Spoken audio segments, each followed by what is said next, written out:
मेरी खबर एक बार फिर से सच साबित हुई और राहुल गांधी के वायनाड से छोड़ने का नतीजों के दिन और नतीजों के बाद में भी जब जब चर्चाएं चल रही थी, तब तब लगातार मैंने इस बात का जिक्र किया। और आज आप सामने तस्वीरें देख रहे हैं मल्लिकार्जुन खड़गे के घर पर। मल्लिकार्जुन खड़गे के घर पर बैठक हुई और उस बैठक के बाद बाकायदा प्रेस कॉन्फ्रेंस करके इस बात का ऐलान किया गया है कि राहुल गांधी रायबरेली के सांसद रहेंगे, वायनाड से राहुल गांधी इस्तीफा देंगे। लेकिन वायनाड में जबरदस्त एंट्री हो रही है। वायनाड में धमाकेदार एंट्री हो रही है प्रियंका गांधी की, और प्रियंका गांधी वायनाड से चुनाव लड़ने जा रही है। तो बहुत बड़ी खबर। वैसे तो अब प्रियंका गांधी को लेकर के भी आईटी सेल चलाने का काम करेगी कि देखिए दीदी को लेकर के आए, दीदी की एंट्री करवाई तो सेफ सीट पर लेकर के गए, मुसलमान वाली सीट पर लेकर के गए, जैसे राहुल गांधी के बारे में कहा था। लेकिन कहने की बातें अपनी जगह पर है, लेकिन जो सच्चाई है, हकीकत है, वो सबको पता है कि प्रियंका गांधी एक कितने बड़े फेस के तौर पर है। अमेठी अगर कांग्रेस पार्टी जीत पाई तो प्रियंका गांधी वो बड़ी वजह थी। और आज भी बॉडी लैंग्वेज प्रियंका गांधी की, आप बॉडी लैंग्वेज देखिए जरा। जब वो आई, उनको हाथ पकड़ करके राहुल गांधी लेकर के आए, गले लगाया, और फिर उसके बाद में ये तस्वीरें जो है वो अपने आप में बहुत कुछ कहते हैं। और जब प्रियंका गांधी आई वहां से तो काफी जो है शर्माती हुई सी वहां पर दिखी, और प्रियंका गांधी ने वहां पर जैसे ही इस बात का ऐलान हुआ, पत्रकारों ने उनको मुबारकबाद दी, और कांग्रेस पार्टी ने आज इस बात का ऐलान कर दिया। और ये तस्वीरें आप देखिए, जबरदस्त मैसेज राहुल ने मैसेज दिया है, कांग्रेस पार्टी ने मैसेज दिया है कि वायनाड एक ऐसी सीट है जो जिंदगी भर में कभी नहीं भूल पाऊंगा। वायनाड के लोगों ने जो मुझे प्यार दिया, मोहब्बत दी, उसको मैं जिंदगी में कभी नहीं भूल पाऊंगा। और ये प्रेस कॉन्फ्रेंस को मैं आपको सुनवाने जा रहा हूं। प्रेस कॉन्फ्रेंस में हम सुनेंगे कि मल्लिकार्जुन खड़गे की तरफ से, पार्टी के अध्यक्ष हैं, उनकी तरफ से ऐलान किया गया है। तो उन्होंने कहा कि मैं जिंदगी में वायनाड को कभी नहीं भूल पाऊंगा, उन लोगों ने जो प्यार दिया है, और इसीलिए इसीलिए प्रियंका को वहां पर उतारना पड़ा है। क्योंकि एक पारिवारिक एक रिश्ता जुड़ गया, और पारिवारिक रिश्ता जब आपका जुड़ जाता है तो आपको परिवार के ही किसी सदस्य को वहां से लाना पड़ता है। और इसलिए वायनाड के लोग नाराज ना हो, और एक इसकी एक राजनीतिक वजह है जिसका मैं आगे जिक्र करूंगा। देखिए, दो दो तरीके की बातें होती हैं। एक तो होता है कि भावनात्मक तौर पर मैसेज देना, और एक होता है राजनीतिक तौर पर मैसेज देना। तो भावनात्मक मैसेज जिसका मैंने अभी जिक्र किया, राहुल ने जो बातें कही वो तो है ही है, वो भावनात्मक चीजें है ही है। लेकिन उसके साथ साथ एक बहुत बड़ा राजनीतिक मैसेज भी है, एक बहुत बड़ा राजनीतिक मैसेज भी है जो यहां पर कांग्रेस पार्टी ने देने का काम किया है। और आप देख रहे हैं केसी वेणुगोपाल, वो भी मुस्कुराते हुए नजर आ रहे हैं। तो एक जो दबदबा है कांग्रेस पार्टी का साउथ में, और जिस तरीके से साउथ ने साफ किया और नॉर्थ ने हाफ किया, इसलिए अब वही रणनीति कांग्रेस पार्टी की दिखेगी कि साउथ में प्रियंका गांधी को वहां पर चुनाव लड़वा कर, और कोई इस बात को लेकर के, देखिए वायनाड में प्रियंका गांधी को लेकर के किसी प्रकार से भी, वहां पर आप ये कह सकते हैं कि किसी प्रकार से भी कोई डाउट ही नहीं है कि प्रियंका गांधी वहां से चुनाव में कोई हार जाए या कोई बड़ा उलटफेर हो जाए। मुझे लगता है, आज मैं इस बात को कह रहा हूं, हो सकता है कि मेरी ये खबर फिर से सच साबित हो। आज 17 तारीख है, जून का महीना है ये, और आज प्रियंका गांधी ने, कांग्रेस पार्टी ने ऐलान कर दिया है। हो सकता है कि स्मृति ईरानी कहें कि यहां पर तो मुझे हार मिली, वहां पर ही कम से कम मुझे प्रियंका के सामने उतार दो। लेकिन प्रियंका के सामने स्मृति ईरानी की वहां पर राजनीति चल नहीं पाएगी। प्रियंका बहुत दूसरे तरीके की नेता है, साउथ की राजनीति अपने आप में बहुत दूसरे तरीके की है, और साउथ में जो स्मृति ईरानी की राजनीति है वो फिट नहीं बैठती है। तो ये जो खबर निकल करके सामने आई है, ये मल्लिकार्जुन खड़गे की तरफ से जो कुछ कहा गया है, इसमें बहुत सीधे तौर पर जो राजनीतिक संदेश है वो अपने आप में बहुत मजबूत है। और कांग्रेस पार्टी ने यहां पर सीधा मैसेज दिया है कि अब प्रियंका गांधी भी चुनाव में आ रही है। और प्रियंका गांधी, अब जरा कल्पना करिए आप, 27 तारीख को, खैर 27 तारीख तक वायनाड के चुनाव तो नहीं हो पाएंगे, लेकिन लोकसभा की जरा कल्पना करिए, राहुल गांधी होंगे, प्रियंका गांधी होंगी, और उधर मोदी और अमित शाह होंगे। इधर भाई बहन की जोड़ी, भाई बहन का साथ, और उधर जो है वो मोदी और शाह। तो किस तरीके से जो है वो संसद के अंदर, लोकसभा के अंदर तस्वीर उभरती हुई दिखेगी और किस तरीके से वहां पर बहस होगी, वो वाकई देखने वाली होगी। और ये होना भी चाहिए। मजबूत नेता, मजबूत विपक्ष, मजबूत सत्ता, मजबूत विपक्ष तो अगर है तो फिर लोगों का फायदा है उसमें। जो बिल आते हैं या जो कानून बनते हैं वो लोगों के हक के बनेंगे, उस पर बहस होगी, उस पर चर्चा होगी। और महिलाओं के मुद्दे पर हम देखेंगे कि अब प्रियंका गांधी संसद में क्या बोलती। तो ये जो प्रियंका गांधी की राजनीति में एंट्री हुई है, इस पर कैसे एंट्री हुई है, कैसे फैसला लिया गया है, इस पर बहुत डिटेल में हम लोग बात करेंगे। सबसे पहले जरा एक बार प्रेस कॉन्फ्रेंस जो हुई है अभी, इस प्रेस कॉन्फ्रेंस को एक बार सुनते हैं कि मल्लिकार्जुन खड़गे यहां पर क्या कुछ कह रहे हैं। राहुल गांधी उनके साथ में आए हैं, तो एक बार जरा सुनते हैं कि इन्होंने क्या कुछ कहा है। बड़े सोच समझ के हमने तय करा कि वायनाड से खाली सीट पे प्रियंका जी लड़ना चाहिए, और इसीलिए हम पार्टी के ओर से और मेरे ओर से उनको धन्यवाद देता हूं कि हमारी बात को उन्होंने रखी है और माना है दोनों ने। इसीलिए मैं आपके सामने आके डिक्लेयर कर रहा हूं कि दोनों, एक तो रायबरेली सीट रहेगी और वायनाड में भी वो प्रियंका जी रहने से वहाँ के लोगों को भी एक हिम्मत मिलेगी कि राहुल गांधी जी यहाँ से छोड़े तो भी, वो छोड़ के तो जाने वाले नहीं है, छोड़े तो भी प्रियंका जी उन्होंने एक ये स्लोगन दिया है यूपी में, जब ये हाथरस का ये हादसा हुआ था तो उस वक्त उन्होंने कहा था, मैं लड़की हूँ, लड़ सकती हूँ। तो वो लड़की लड़ सकती है वहाँ से, और हमारे पार्टी की तरफ से मैं उनको धन्यवाद देता हूँ, क्योंकि बहुत कठिनाई में भी उन्होंने हमारा साथ दिया। और मैं बहुत ही उनका आभारी भी हूँ, क्योंकि उन्होंने इतनी कोशिश करके एक तो उत्तर प्रदेश में बहुत सी जीत दिलाई, दूसरे जगह जो हम खोए हुए सीट थे अमेठी, उसको पुनर्जीत उन्होंने किया। और राहुल जी के सीट पे भी उन्होंने बहुत मेहनत की और वो भी हमको जिताए। तो जीत बहुत उनके हाथ में है, इसीलिए ये दोनों काम हम करने जा रहे हैं। और आप सबको धन्यवाद, आपको बहुत।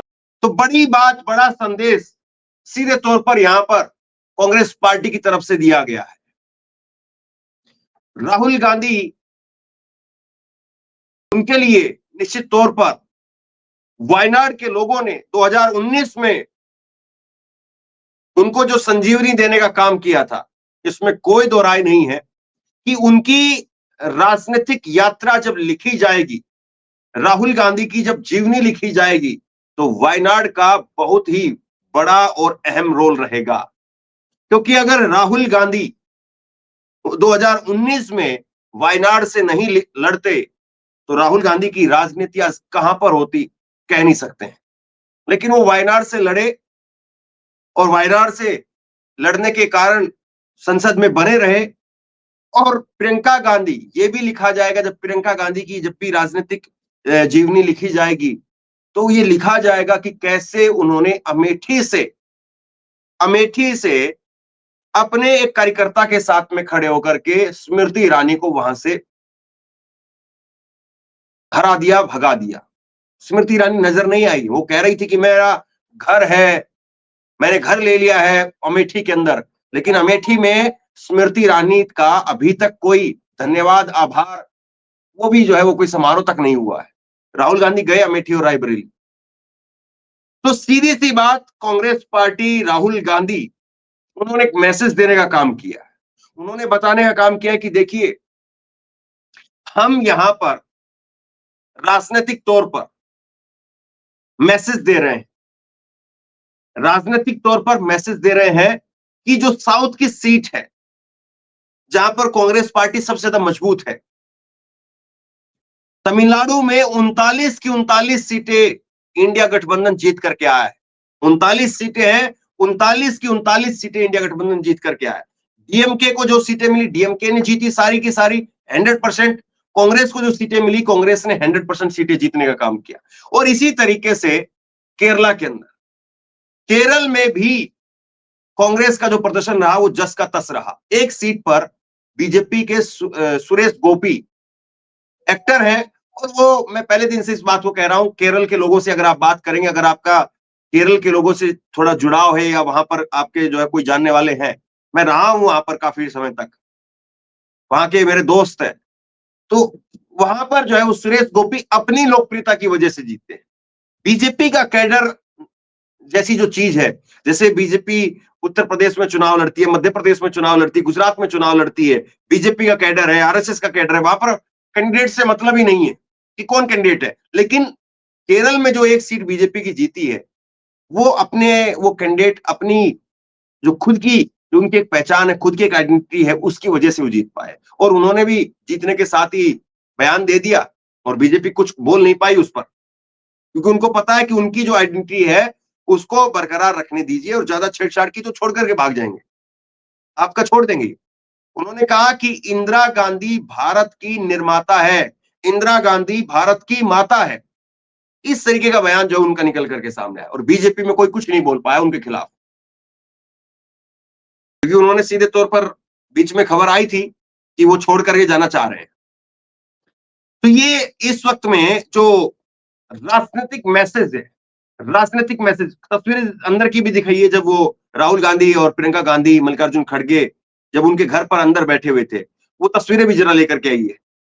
तो राजनीतिक मैसेज ये है कि हम साउथ के अंदर जो मजबूती है, जिसमें तेलंगाना में हमारी सरकार बनी, और उसके बाद कर्नाटका के अंदर सरकार बनी, तमिलनाडु में गठबंधन की सरकार चल रही है, और केरल के अंदर लोकसभा में पूरे दमखम के साथ में कांग्रेस पार्टी वहां पर है, महाराष्ट्र में जबरदस्त तरीके से कांग्रेस पार्टी का प्रदर्शन रहा, पहले नंबर पर कांग्रेस पार्टी आई है वहां पर। तो ये जो पूरा नॉर्थ का, और नॉर्थ से लेकर के अब सेंट्रल जो है वो इंडिया की तरफ कांग्रेस पार्टी वहां पर बढ़ती हुई दिखाई दे रही है। तो उस स्पेस को अगर राहुल गांधी वहां से हट जाते, केवल रायबरेली के अंदर रहते, और वहां से अगर प्रियंका को लड़ाया नहीं जाता, किसी और को लड़ाया जाता, तो वो जो कांग्रेस की वहां पर मजबूती है वो खिसक सकती थी, कांग्रेस की मजबूती वो वहां से कमजोर हो सकती थी, और एक मैसेज जो है वो ये दिया जाता, और लोगों के अंदर भी एक निराशा, या लोगों के अंदर भी एक तरह से आप कहें कि भाव आता कि देखिए कांग्रेस पार्टी ठीक है, जब अपने बुरे वक्त में थी, जब वो 44 सीटों पर आ गई थी, तो उनको वायनाड अच्छा लगा था। मैं आपको बता दूं, बेल्लारी से भी इंदिरा गांधी लड़ी थी, और चिकमंगलुरु से इंदिरा गांधी लड़ी। एक नारा दिया गया, बहुत फेमस नारा, चिकमंगलुरु चिकमंगलुरु, एक इंदिरा 100 लंगूर। और उस वक्त में इंदिरा के सामने पूरा विपक्ष जो है वो एक इकट्ठा हो गया था, और एक नारा दिया गया था ये कि चिकमंगलुरु चिकमंगलुरु, एक इंदिरा 100 लंगूर। और इंदिरा गांधी वहां पर फिर उस वक्त में हाथी की सवारी कर रही थी, हाथी पर बाकायदा बैठ करके उन्होंने अपना चुनावी कैंपेन किया। वो एक जहां पर पानी जो है वो बाढ़ आ गई थी, तो हाथी पर बैठ करके गई थी इंदिरा गांधी।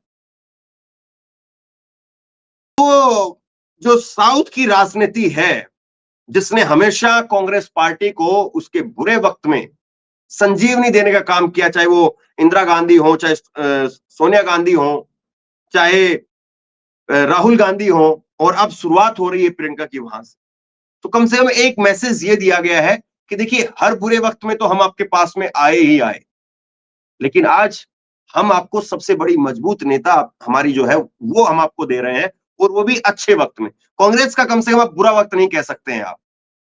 कांग्रेस का इस वक्त में अपनी मजबूती की तरफ प्रस्थान दिखाई दे रहा है। अब कम से कम आप मान करके चलिए कांग्रेस में अगले 10 साल की और राजनीति, हालांकि ज्यादा भी रहेगी, लेकिन 10 साल की और मजबूत राजनीति जो है वो राहुल और प्रियंका को देखने को मिलेगी। संगठन के अंदर, सरकार के अंदर राहुल और प्रियंका का सीधे तौर पर जो है वो दिखेगा। भाई और बहन की पार्टी एक तरह से अब आपको देखने को मिलेगी। अब ये हो सकता है कि इसको परिवारवाद और दूसरे तरीके से जोड़ें, लेकिन अब वो सारी चीजों से काफी आगे जो है वो कांग्रेस पार्टी ने अपने आप को निकाल दिया है कि परिवारवाद वगैरह जो है इन लोगों को बोलना है, बोलने दीजिए। बीजेपी के पास में सिर्फ एक ही चीज रह गया कि क्या कोई और परिवार के अलावा नहीं मिला, और परिवार पूरा का पूरा ही जो है कांग्रेस पार्टी चलाएगा। ये तस्वीरें हैं जब मल्लिकार्जुन खड़गे के घर पर सोनिया गांधी, राहुल गांधी, प्रियंका गांधी और केसी वेणुगोपाल, कांग्रेस पार्टी के महासचिव हैं, केरला से ही जीत करके आए हैं, तो उनकी बैठक हुई। उस वक्त की तस्वीरें देखिए, और देखिए कांग्रेस ने न केवल मल्लिकार्जुन खड़गे को, एक दलित को अपना अध्यक्ष बनाया, बल्कि इन तस्वीरों को जरा गौर से देखिए। राहुल गांधी नंगे पैर यहां पर बैठे हुए हैं, और प्रियंका गांधी, सोनिया गांधी, देखिए इनके पैरों की तरफ देखिए, चप्पल नहीं है, जुराब भी नहीं है, नंगे पैर यहां पर बैठे हुए हैं। और अगर यही खबर को थोड़ा सा उल्टा करके देखिए, अगर राहुल गांधी अध्यक्ष होते और मल्लिकार्जुन खड़गे, या राहुल गांधी अध्यक्ष ना भी हो, मल्लिकार्जुन खड़गे अगर उनके घर पर जाए और वो चप्पल उतार करके बैठे हुए मिले, तो देखिए तस्वीर क्या चलाई जाती, मीडिया में खबर क्या चलाई जाती कि राहुल गांधी ने एक दलित के नंगे पैर करके उनको बैठाया। लेकिन अब इस बात की चर्चा नहीं हो रही है। अब जो है इस बात को नहीं कहा जा रहा है कि देखिए राहुल गांधी जो है वो पूरा मान सम्मान यहाँ पर दे रहे हैं, सोनिया गांधी जो है वो नंगे पैर यहाँ पर मल्लिकार्जुन खड़गे के घर पर, उनके आवास पर बैठे हुए। तो मैसेज जो है वो इस वक्त में बिल्कुल साफ है, बिल्कुल क्रिस्टल क्लियर है, और कांग्रेस पार्टी एक मैसेज दे रही है कि देखिए सीधी सी बात यह है कि हम साउथ की राजनीति और उसके साथ साथ नॉर्थ की राजनीति, देखिए उत्तर प्रदेश राहुल गांधी के लिए बहुत मुश्किल हो गया था।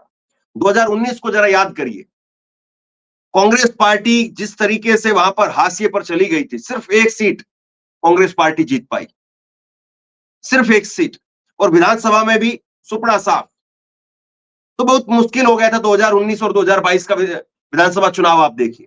लेकिन अब जिस तरीके से कांग्रेस का वहां पर प्रदर्शन रहा है, और अब विधानसभा के जो उपचुनाव होने हैं उसमें भी गठबंधन अखिलेश और राहुल गांधी का हो रहा है, और यूपी के दो लड़के अब सही मायनों में अब आपको देखने को मिलेंगे।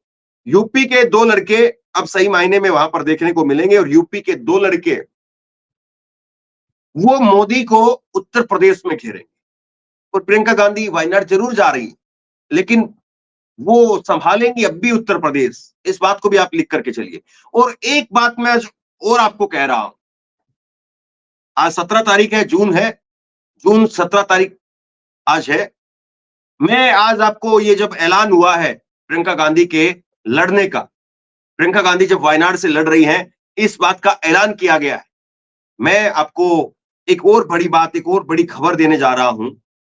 प्रियंका गांधी की जो जीत होगी वो राहुल गांधी से बड़ी हो। वायनाड के अंदर राहुल गांधी 3,70,000 वोटों से जीते हैं, लेकिन इससे बड़ी जीत होगी।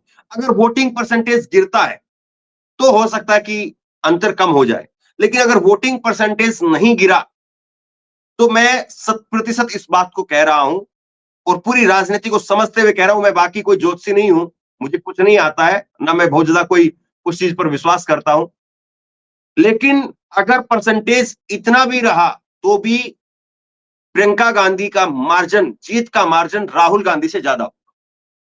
इस बात को आपको मैं जिस दिन वायनाड के नतीजे आएंगे उस दिन मैं आपके सामने रखूंगा। तो देखिए अब एक चीज और भी थी, अगर वायनाड से राहुल गांधी अपनी सीट बरकरार रखते और रायबरेली जो है वो छोड़ते, रायबरेली में चुनाव करते, तो रायबरेली में फिर से जो है वही सारी चीजें होती, फिर से कांग्रेस पार्टी को वहां पर प्रियंका गांधी को अगर मान लीजिए कि रायबरेली से लड़ाते, तो मैसेज ये आता कि राहुल गांधी आए और राहुल गांधी चले गए। राहुल गांधी अब यूपी के नहीं है। और कांग्रेस पार्टी को देखिए, डायरेक्टली इनडायरेक्टली प्रियंका गांधी भी कांग्रेस पार्टी की बड़ी नेता है, राहुल गांधी भी बड़े नेता है, लेकिन सबको पता है कि जब किसी पद की बात आएगी या प्रधानमंत्री पद की बात आएगी, तो राहुल गांधी का नाम ही आगे जाएगा। और उत्तर प्रदेश के अंदर अगर इंडिया गठबंधन को, अगर कांग्रेस पार्टी को अच्छा करना है, तो आपको एक सीधा मैसेज ये देना पड़ेगा कि देखिए, उत्तर प्रदेश से ही अगला प्रधानमंत्री जा रहा है और आप जुड़ जाइए इंडिया गठबंधन के साथ। जैसे मोदी जी ने गुजरात छोड़ करके उत्तर प्रदेश से चुनाव लड़ा, और गुजरात छोड़ करके उत्तर प्रदेश से चुनाव लड़ा, तो उसके बाद में 80 में से पिछले 2014 में 73 सीटें ले आए, 71 प्लस 2, 73 सीटें उस वक्त में ले आए। और अब की बार, पिछली बार जो 62 सीट ले आए, बीएसपी एसपी का गठबंधन होने के बावजूद भी। एक मैसेज सीधा तौर पर यह दिया जा रहा है कि राहुल और अखिलेश उत्तर प्रदेश में रहेंगे। राहुल और अखिलेश जो है वो उत्तर प्रदेश में गठबंधन में विधानसभा का चुनाव भी लड़ेंगे। विधानसभा के अंदर अखिलेश सबसे बड़े नेता, अखिलेश मुख्यमंत्री, और लोकसभा के अंदर राहुल गांधी सबसे बड़े नेता और राहुल गांधी प्रधानमंत्री पद के फेस। ये एक मैसेज नीचे तक जो है पहुंचाया जा रहा है। ये एक मैसेज कार्यकर्ताओं तक, लोगों तक दिया जा रहा है कि कांग्रेस, आपने बीजेपी का साथ दिया 10 साल तक, पूरी मजबूती के साथ में उत्तर प्रदेश के लोगों ने साथ दिया। एक चीज का वक्त होता है, लोगों ने इसको जो है वो अलग अलग तरीके से पेंट किया कि उत्तर प्रदेश के लोगों ने जो है वो भगवा राजनीति को बहुत गले से लगा लिया, या भगवा राजनीति पर उत्तर प्रदेश के लोग बह करके चले गए, या फिर राष्ट्रवाद की लहर में उत्तर प्रदेश के लोग ज्यादा बह करके चले गए, या फिर मंदिर की राजनीति पर ज्यादा उत्तर प्रदेश के लोग बह करके चले गए। ये सारी बातें जो है कहने भर के लिए थी। सच्चाई ये है कि एक वक्त था जब मोदी जी, योगी जी, उनका नाम लोगों को पसंद आ रहा था, चीजें चल रही थी। कुछ चीजें आकर के उसमें एड ऑन हो जाती हैं, उसमें जुड़ जाती हैं, दिखाया जाता है कि यही सारी चीजें हैं। लेकिन एक दौर था, वो मानना पड़ेगा इस बात को कि नरेंद्र मोदी को उत्तर प्रदेश के लोगों ने सिर आंखों पर बैठाया। वो उसमें फिर वजह जो है उसकी अलग अलग हो सकती है, लेकिन लोगों ने सिर आंखों पर बैठाया। लेकिन इस बार लोगों ने उतार भी दिया, लोगों ने उतार दिया, और बीजेपी सब कुछ वहां पर लगाने के बाद, सब कुछ वहां पर झोंकने के बाद, अपने आप में सबसे बड़ी पार्टी का जो पद था वो हासिल नहीं कर पाई, और समाजवादी पार्टी सबसे बड़ी पार्टी बन गई। मोदी जी जैसे तैसे वहां पर जीत पाए। सारी बड़ी सीटें बीजेपी हार गई, अयोध्या हार गई, मेरठ में जैसे तैसे जीते, बाकी सहारनपुर की सीट हार गए। हर जगह पर जो है वो बीजेपी को तगड़ा झटका लगा। तो ये जो राजनीति है कि साउथ और नॉर्थ दोनों लेकर के साथ में चलना, और साउथ और नॉर्थ में दोनों जैसे स्ट्रॉन्ग मैसेज देना। अब रायबरेली में राहुल को खतरा नहीं है, अमेठी में फिर भी जो है वो था, लेकिन अब तो स्मृति ईरानी को बाहर कर दिया। स्मृति ईरानी अगली बार अमेठी से कैंडिडेट भी नहीं होगी, जिस तरीके से उनकी राजनीति है। हालांकि ये अभी कहना बहुत जल्दबाजी होगी कि वो अगली बार वहां से कैंडिडेट होंगे कि नहीं होंगे, लेकिन किशोरीलाल शर्मा को जिस तरीके से उतारा, किशोरीलाल शर्मा ने जिस तरीके से अपना चुनाव वहां पर बनाया, तो ये अब साफ दिख रहा है। देखिए, एक बात आपको और समझिए कि ऐसा नहीं है कि प्रियंका गांधी एकदम से सीधी आकर के जो है वो कुर्सी पर बैठ गई है, और प्रियंका गांधी को कोई राजनीतिक अनुभव नहीं है, जबरदस्ती परिवारवाद के तौर पर जो लेकर के आ गए हैं। अगर प्रियंका गांधी की जगह पर अगर कोई और नेता होता, या प्रियंका गांधी कांग्रेस पार्टी में नहीं होकर के किसी और पार्टी की नेता होती, तो अब तक तो 3 बार सांसद बन चुकी होती, और 2 बार मंत्री बन चुकी होती। मैं आपको उदाहरण बता सकता हूं। प्रियंका गांधी की उम्र और ज्योतिरादित्य सिंधिया की उम्र, प्रियंका गांधी की उम्र, जितिन प्रसाद की उम्र और मिलिंद देवड़ा की उम्र, इनकी एज आप देखिए तकरीबन सबकी बराबर बराबर है। 5-10 साल का जो है वो अंतर है। सचिन पायलट की जो है वो एज आप देखिए। ये सारे नेता 2004 में ही चुनाव लड़ चुके थे, और राहुल गांधी ने इन सबको, अपने साथ के जितने नेता थे, आरपीएन सिंह, मिलिंद देवड़ा, ज्योतिरादित्य सिंधिया, जितिन प्रसाद, इन सारे नेताओं को राहुल गांधी ने चुनाव लड़वाया, टिकट दिलवाई, मंत्री बनवाया।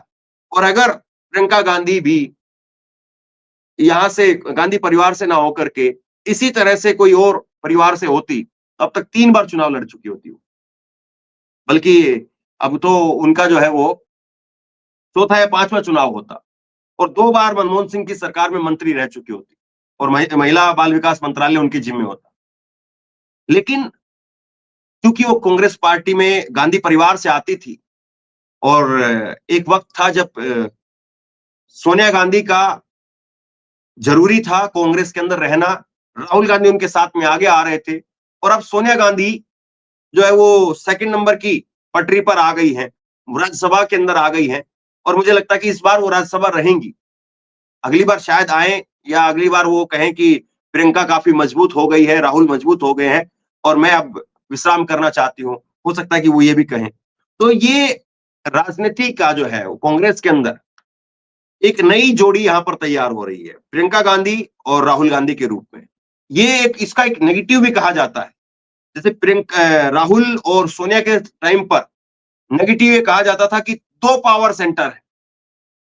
एक पावर सेंटर जो है वो सोनिया गांधी, उनके इर्द गिर्द अहमद पटेल और जो बाकी के नेता है उनका है। एक पावर सेंटर है राहुल गांधी और उनके इर्द गिर्द के नेताओं का। और अब भी ये बात कही जाएगी कि देखिए कांग्रेस फिर से जो है 2 पावर सेंटर में फंस जाएगी। एक पावर सेंटर रहेगा प्रियंका गांधी का, और एक पावर सेंटर रहेगा राहुल गांधी का। लेकिन मैं आपको बताता हूं, ये दोनों चीजें अब बहुत अलग है। ये अलग इसलिए हैं क्योंकि राहुल गांधी जो है वो अपने पास में पावर सेंटर नहीं रखेंगे, वो पावर सेंटर प्रियंका गांधी को दे देंगे। वो केवल राजनीति जो है, राजनीति प्रियंका गांधी करेंगी, मुद्दे की राजनीति जो है वो राहुल गांधी करेंगे। राहुल गांधी वही मुद्दों के पीछे लगे रहेंगे जिस तरीके से वो मुद्दों के पीछे लगे रहे हैं अभी तक, और जो संगठन की राजनीति है, नेताओं को अपने साथ लाने की, मनाने की, जो या किसी की टिकट काटने की, टिकट देने की, ये सारी राजनीति जो है वो उस तरफ चली जाएगी, प्रियंका गांधी की तरफ। तो जो जोड़ तोड़ की, बनाने बिगाड़ने की जो राजनीति होती है वो प्रियंका गांधी के पास में आएगी, और मुद्दों के आधारित जो राजनीति होती है, नैरेटिव खड़ा करने की राजनीति होती है, एक बड़ा मैसेज देने की जो राजनीति होती है, वो राहुल गांधी के जिम्मे चली जाएगी। तो ये 2 पावर सेंटर वाली बात वो अब नहीं रहेगी कम से कम। अब फिर बात ये कि जब सत्ता आ जाएगी तब तो फिर बात बदल जाएगी क्या? सत्ता आएगी तब भी मुझे लगता है कि यही बात रहेगी। सत्ता आएगी तब भी राहुल गांधी जो है एक अलग तरीके से राजनीति को रखेंगे, और प्रियंका गांधी को फुल फ्लैश जो है वो दे देंगे कि जो वहां से आएगा उसको ओके कर दिया जाएगा। तो यानी कुल मिलाकर के एक नए दौर की कांग्रेस में, एक नई जोड़ी की, वैसे कोई नई नहीं है, मैं आपको ये भी बता दूं, प्रियंका गांधी आधिकारिक तौर पर 2019 में एंट्री कर चुकी है। 2019 से प्रियंका गांधी कांग्रेस की महासचिव हैं। वो अलग बात है कि उन्होंने एक बंजर जमीन पर हल चलाया उन्होंने, और शायद वही बंजर जमीन का काम था कि उत्तर प्रदेश में इस बार जो रिजल्ट आए, उन्होंने उत्तर प्रदेश का जिम्मा संभाला, और उत्तर प्रदेश में विधानसभा के अंदर नतीजे नहीं आए। विधानसभा में जबरदस्त तरीके से कांग्रेस पार्टी को वहां पर झटका लगा, प्रियंका गांधी नतीजे नहीं ला पाई। प्रियंका गांधी अगर इतनी मेहनत अगर गुजरात में कर लेती तो गुजरात में इससे ज्यादा नतीजे आ सकते थे, क्योंकि गुजरात में फिर भी संगठन था और कांग्रेस और बीजेपी के आमने सामने की टक्कर थी, और कांग्रेस ने गुजरात में करके भी दिखाया। 2018 में वहां पर कांग्रेस ने 99 और 77 तक बाजी पहुंचा दी। 99 सीटें जो है उस वक्त में 150 पार का नारा दिया था अमित शाह ने, और 99 पर बीजेपी अटक गई थी, और कांग्रेस पार्टी 77 सीटों पर, 77 सीटों पर कांग्रेस पार्टी पहुंच गई थी। तो ये सारी चीजें हैं, और अब इसमें राहुल गांधी और प्रियंका गांधी की जो जोड़ी है वो संसद में किस तरीके से अभी दिखाई देती, क्योंकि सत्ता में क्या होगा, किस तरीके से होगा, वो तो अभी बाद की बातें हैं। लेकिन अभी पहला जो काम है, जो लोग देखेंगे इनका, और लोग उस काम के बलबूते पर इनको परखने का काम करेंगे कि संसद में आप क्या करती हैं। संसद में राहुल और प्रियंका क्या बोलते हैं, और किसी दिन अलग अलग होंगे तो जाहिर सी बात है, जिस दिन राहुल रहेंगे तो राहुल लीड करेंगे, जिस दिन प्रियंका रहेंगी तो प्रियंका लीड करेंगी। मैं आपको एक एग्जांपल के तौर पर बता देता हूं। अभी कुछ दिन पहले राहुल प्रियंका जो है वो रायबरेली गए थे, किशोरीलाल शर्मा भी वहां पर थे। तो मात्र जो है वो 1 से 1.5 मिनट किशोरीलाल शर्मा ने बोला, भाषण के तौर पर बता रहा हूं मैं, और मात्र 2 या 2.5 मिनट प्रियंका गांधी ने बोला, और 17-18 मिनट जो है वो फिर राहुल गांधी का भाषण चला। तो राहुल के सामने प्रियंका नहीं बोलती है, लेकिन राहुल नहीं रहेंगे तब फिर प्रियंका लीड करेंगे, और राहुल जब रहेंगे तो फिर उनको मौका दिया जाएगा।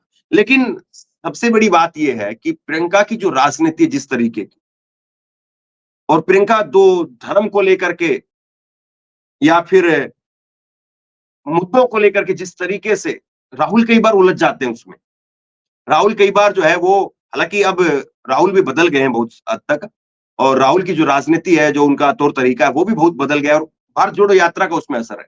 लेकिन प्रियंका गांधी का मुकाबला नहीं है, ये मैं आज भी कह सकता हूं, जो राजनीति में प्रियंका गांधी की नजदीक से देखता हूं। मोदी जी उनके सामने, राहुल के सामने फिर भी मोदी थोड़ा सा कंफर्टेबल रहेंगे, हालांकि अब वो बातें भी अलग हो गई हैं, राहुल और मोदी के आमना सामने में भी अब चीजें बहुत अलग तरीके से दिखेंगी। लेकिन प्रियंका गांधी वहां सामने से बोलेंगी, मोदी क्या जवाब देंगे? एक स्टेटमेंट में आपको बताता हूं, और उसके बाद खबर खत्म करेंगे। एक स्टेटमेंट,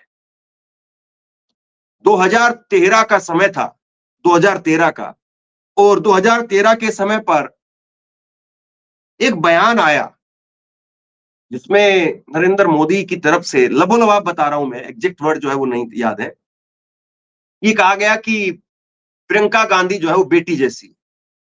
प्रियंका गांधी का पलटवार आया था, उन्होंने कहा था कि मैं राजीव की बेटी हूं, बस,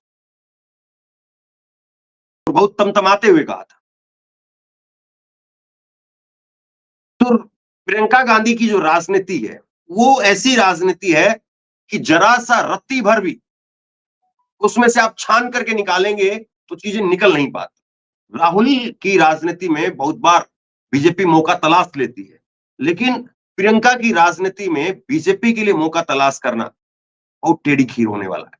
बहरहाल अब देखते हैं संसद के अंदर किस तरीके से राहुल और प्रियंका की जोड़ी दिखती है, बीजेपी वहां से वायनाड से किसको उतारती है, ये भी अपने आप में एक बड़ा सवाल है। आप क्या सोचते हैं नीचे कमेंट बॉक्स में लिख करके जरूर बताइए, इस वीडियो को शेयर कीजिए, और इसी तरह की तमाम खबरों के लिए ऑनलाइन न्यूज इंडिया को सब्सक्राइब कीजिए। आपका बहुत बहुत धन्यवाद।